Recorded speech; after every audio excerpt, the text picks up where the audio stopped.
Love you. Where's the individual? Oh, gili-gili. Okay, come here. Kiss mama. Love you. Sige na.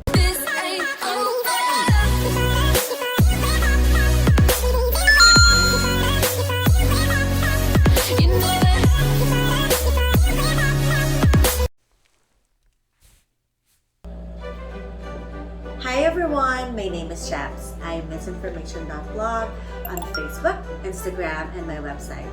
I'm glad you're here again today. For this video, I'm going to share with you my ABH Norvina collection.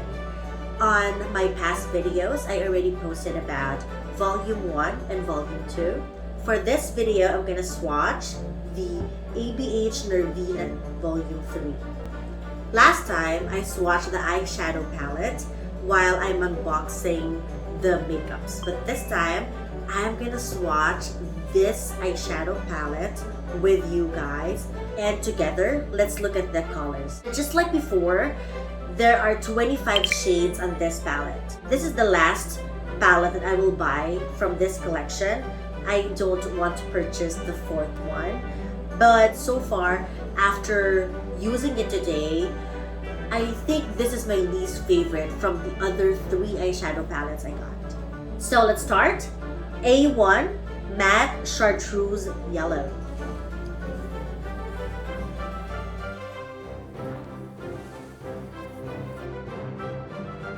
This yellow is very light and I happen to like the shade on the palette. But once I apply it on my skin, I happen to not like it that much, because it tends to look like mustard instead of yellow. A2 Matte Vibrant Orange Pressed Pigment.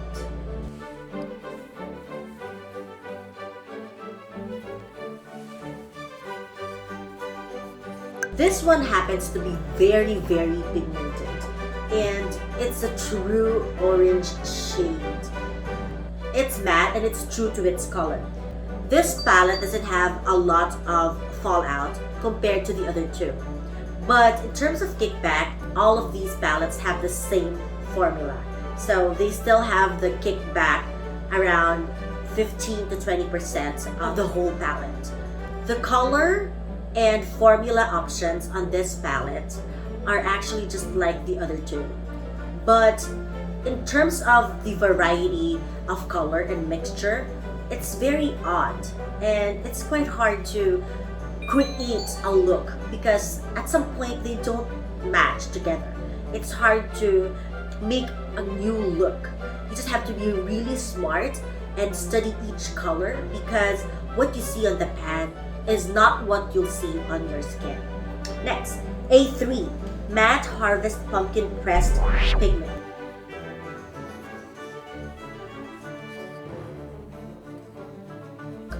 True to its shade name, it looks like a pumpkin shade, and it's not that pigmented because when it's swatched on my skin, it tends to not blend well on the skin, and when you build it, there's a bit of fallout compared to the other 2 formulas.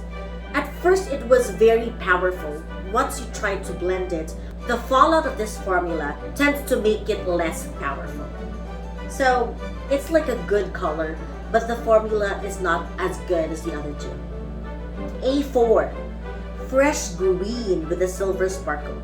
I happen to like this shade A4, but the problem is that it doesn't look good when swatched on the skin. So this is A4. See how good it is. I'm supposed to put it on my eyes today, and this is the color that I'm supposed to use, but I have to erase my eye makeup look twice today because it did not match for some reason. I wasn't able to really grasp the shades here, or probably I'm not just really good in this view, but I'd love to study it. It's just that I'm having a hard time with the difference of what I see on the palette and what I see on my skin. I also have a bit of a color blind, and so it's not that easy to work with colors, especially with the ones that are in this palette. I have like 3 palettes already. I didn't have a hard time making and creating and mixing a new look from the other 2. But this is the hardest palette I have ever encountered. A5 is a matte intense red-orange pressed pigment. Very, very bright. For A1 to 5, this is the most pigmented formula, and it has less fallback despite of its pigment. So by just looking at it, you won't appreciate it. But once you put it on your skin, that's the time that you can appreciate its color. I suggest that for this particular palette, you don't trust what you see. You have to swatch it and blend it all together before creating a new look on your eyes. This is very tricky. Next, B1, Metallic Aqua. I did not appreciate this the first time, but as soon as I swatched it, it's very intimidating. But I just love how it doesn't have a fallout, how pigmented it is, and how metallic / glittery it is. It's very easy to blend and build. Among all the formulas here, I fell in love with this shade easily without even noticing it the first time. B2, Matte Jade with a gold sparkle. Interesting. This is not my favorite though, but I don't see the gold sparkle that much, and it says here matte though. It's a bit powerful and pigmented the first time, but once you apply it on your skin, it tends to be less pigmented, and the formula is not that good compared to the others. It seems to be promising, but I think it's something that is hard to build and blend with the other shades. B3, Matte Hot Flamingo, Pink Pressed Pigment.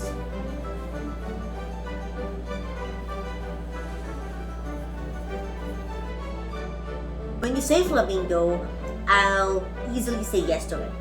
In terms of design, color, or any item, I'll buy anything with a flamingo. I happen to like it from the pan, and I tried to use it earlier. But the main problem is, once you put it on your skin, just like the others, again, it seems to be so hard to build. And it's not as pigmented as the others. I was actually expecting like a Barbie pink, and I did not appreciate it once I swatched it.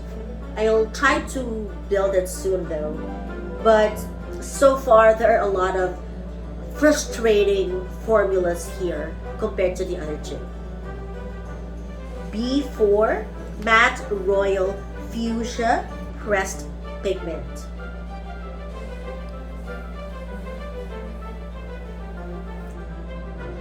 Probably the best fuchsia shade I've ever seen. From its formula to its color, it's really, really nice. It's very pigmented, that's why you'll see a bit of fallout, but it's very easy to blend. I also suggest to blend this with other colors because it might look very intimidating on the pan, but once it's on your skin, it's so easy to pair with other colors. I'm not sure if I can blend it with an orange though, but so far it's promising. B5, Matte Light Apricot Pressed Pigment.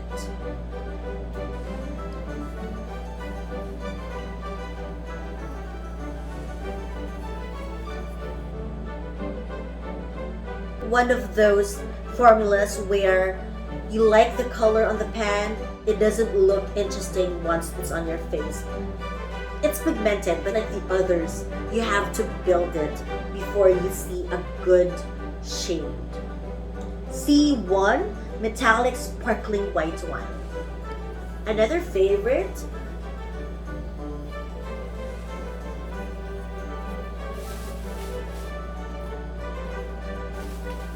it looks like Kat Von D's gold highlighter. And at first I thought I would not like it anymore because, hello, I've been using something like that for years. But this shade is kind of different because it's thinner, lighter, and not as pigmented as Kat Von D, but the glitters are very thin and not as chunky as Kat Von D's. Overall, it's good to use as a highlighter as well because this palette is not just for your eyes, you can also use it on your face. And it's nice because it's pigmented and all. Fallback is very minimal. But because it's very buttery and easy to blend and build, I think this is one of the shades that you're gonna look for every other time. Next, C2 Matte Candy Apple Pressed Pigment.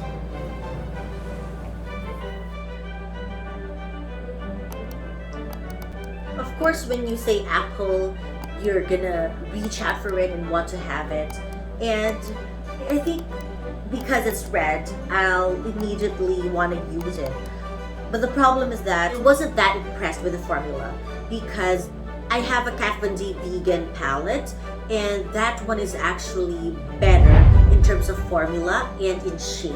It's something that I intend to use someday, but if ever I want a red eyeshadow, it's not something that I'll remember next time. C3 Matte Baked Cinnamon Pressed Pigment.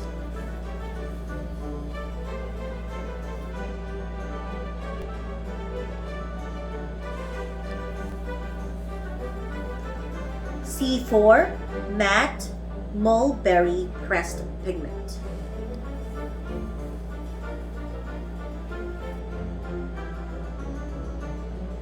So far, these two colors are really powerful, pigmented, and unique. I'd love to wear them someday. I'm just not sure how, but definitely I'm looking forward to wear these colors on my eyes. C5 Titanium Teal with a gold sparkle. Look how pigmented this is.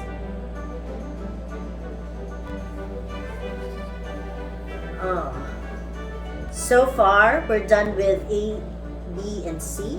Let's move on to letter D. D1 Matte Warm Cider Pressed Pigment.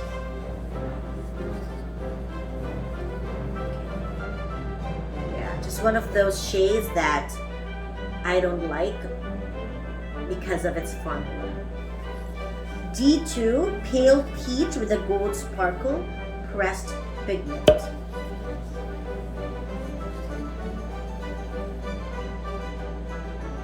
This looks like C1, but this has a darker shade, and at the same time, if I'm gonna choose between C1 and D2, I think I'm still gonna reach for C1. This is better for those who have warmer skin tones. Next, D3 Matte True Lime Green.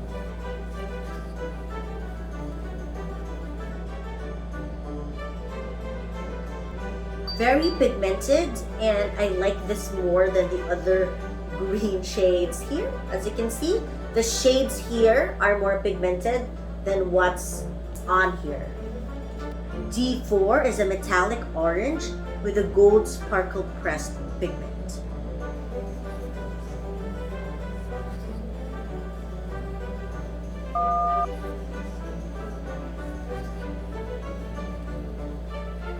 One of the best unique shade. It kind of looks like this one and this one, but it's just more powerful, and the shade's pigment is very consistent and buildable. D5 is a peach nectar with a gold sparkle pressed pigment. Another shade that I did not notice, and true enough, it has a formula that I did not like. E1 Matte Shamrock Green Pressed Pigment.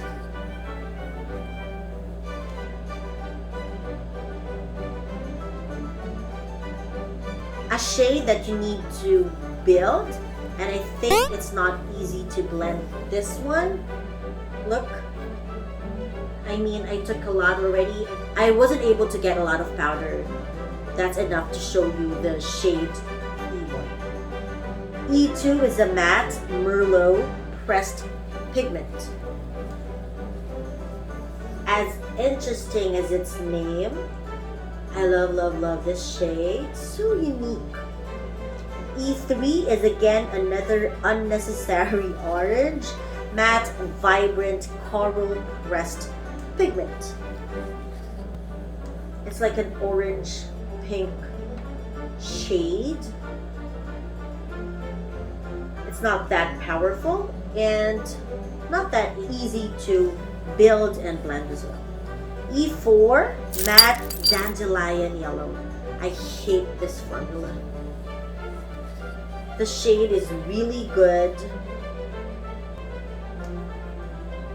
The formula is not that good. I mean, it's kind of wasted though, because at first I thought this was really promising. But eventually, after swatching it a lot of times, I got really frustrated. Finally, E5 is a metallic magenta with a pink iridescent shift pressed pigment.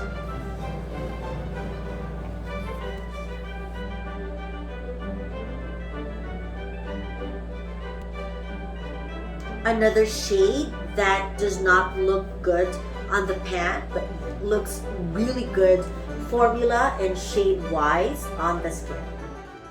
I'm not gonna add more details about these eyeshadow palettes. It seems like you guys enjoyed the first two videos I posted. Thank you so much for your support. But it's pretty obvious though that among all the three palettes, my favorite so far are these two. And I'm not sure if it's because I'm fond of blue and purple, but maybe it's also about the formula as well. I'm definitely frustrated, not because of the formula, but I realized that I still have to make an effort in learning more about orange, purple, and most likely about these shades. And as funny as it may seem, I thought I already made a lot of looks that will probably make using this eyeshadow palette very easy for me. But it seems like basing on their pigment, formula, and shades, I'm really gonna have a hard time. And now that I'm into mix and matching clothes and a lot of things, I think I have to spend a lot more time with this palette to learn more about makeup as well. I actually bought a lot of clothes that are green in shade, and so I guess I really have to force myself to study this one, and I'll give you an update if I'm gonna fall in love with this the second time around. I love that these eyeshadow palettes are really sturdy.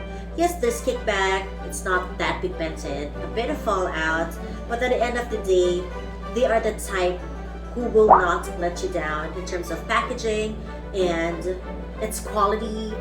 And so far, after a few months of using it, I don't have any desire to give them away. Just a bit of review. I have this ABH Norvina collection 1. This is the very reason why I bought volume 2 and 3. I'm not collecting 4 because it's quite basic and I already have a lot of the shades that's in there. These are the shades in this palette. Most of them are very wearable, and the colors in this palette are basically the colors of my clothes in the closet. The formula in this palette is really good compared to volume 3. ABH Norvina volume 2. I like this one though. First I thought this was my favorite, but once I saw this volume 2, I really fell in love with it, from packaging to its shades and its formula. Love, love, love this one. I saw some shades from this palette that are also in volume 1, and that made me hesitate to buy volume 2. But apparently there are shades in volume 2 that are really unique in formula, and they're you. If you happen to be confused in choosing the right palette for you, you just have to choose the palette that has your most favorite shade. There are at least 3 to 5 shades that are also in volume 2 and volume 3. So you can find some shades here in volume 1 that are also in volume 2 and 3. Unfortunately, they don't have the same formula and pigment. So it's more like you're just getting 15 to 20 shades that are unique compared to the other palettes that they have. To help you decide in choosing the best eyeshadow palette, don't just base it on the shade of the palette. Also look at videos to where people actually swatch it. Don't also base it from the website. It's not true. If you happen to not have the time to study a certain palette with colors that you're not that familiar of, you have to reconsider buying it. Like for me, I have to allot a time in studying the colors in this eyeshadow palette before I can actually make a look. Like if there's an emergency and I happen to get this one, I'll have a hard time blending and mixing the colors in this palette. So one, you just have to make sure that the palette that you chose has the colors that are in your closet. Most likely, if you have a lot of space, then just buy everything you want. But at the end of the day, they all have the same quality, uniqueness, and formula. I just happen to have a hard time in blending the colors here. I guess it's good if you have a lot of eyeshadow palettes and you can just mix and match this one from the other eyeshadow palettes. But I'm not that good with that, and I just have to stick in studying this one. I'll give you an update in the future. I'm glad that you joined me in this third collection. Thank you so much for your support from the first and second video I made.